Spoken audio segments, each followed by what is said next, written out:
Are you searching to find a lovely spot to go sightseeing for free? Let's go!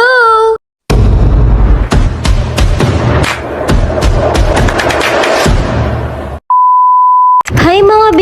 It's me again, Chini! Naghahanap ba kayo ng magandang pasyalan? Na kung saan ay libre ang mga palaruan, masarap at affordable na pagkain na sobrang daming pagpipilian, mga nagagandahang Christmas light decor na nakakainggan yung pagpicturan. Dito lang yan sa Municipality of San Rafael, Bulacan! Nakakatuwa lang dahil ang ganda at ang ayos ng pamamahala sa bayan na ito. Damang-dama na ang paparating na Pasko. Sobrang daming tao ang nagpupunta dito at siguradong mag-e-enjoy lalo na ang mga bata dahil may mga nagtitinda din dito ng mga laruan at mga pangregalo para sa darating na Kapaskuhan. Kung food trip naman ang pag-uusapan, nako, siguradong malilito kayo dahil sa dami ng mga pagkain na mabibili ay nako, i-ready nyo na ang mga tiyan ninyo dahil siguradong mabubusog kayo.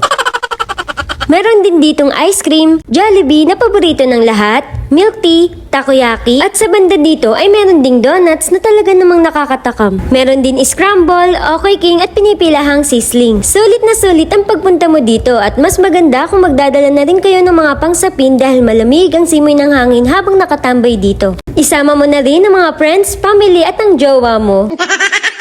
Ayan at super happy ng pamangking ko. After kong maglatag ng sapin ay naglakad na kami ng hipag at pamangking ko para bumili ng makakain. At isa sa pumuko ng atensyon ko ay walang iba kundi itong lugaw na sobrang sarap. Sabayan pa ng putok-batok na liempo at chicharong bulaklak. At sa halagang 75 pesos ay naku, sulit na talaga. Nalaman ko nga lang ito sa pamangking ko dahil pangalawang beses na pala nilang pumunta dito. Sa katabi nga nito ay merong mga fishball, hotdog, kikiam, fries, cheese stick at kwek-kwek. Grabe mga B, may pa-fireworks din pala dito at parang bagong taon na.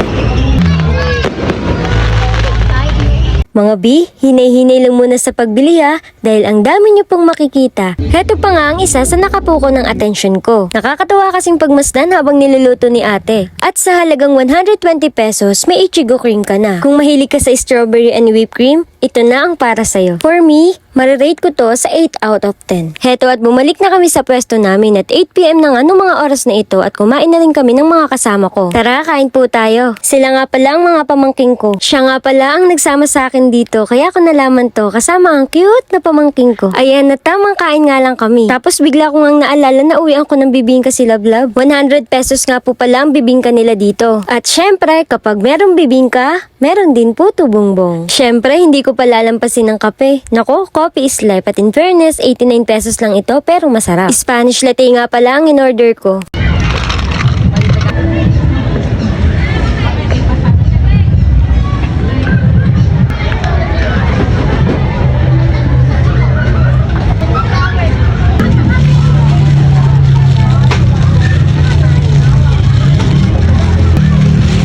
Yun lang naman. Salamat sa panonood. Bye!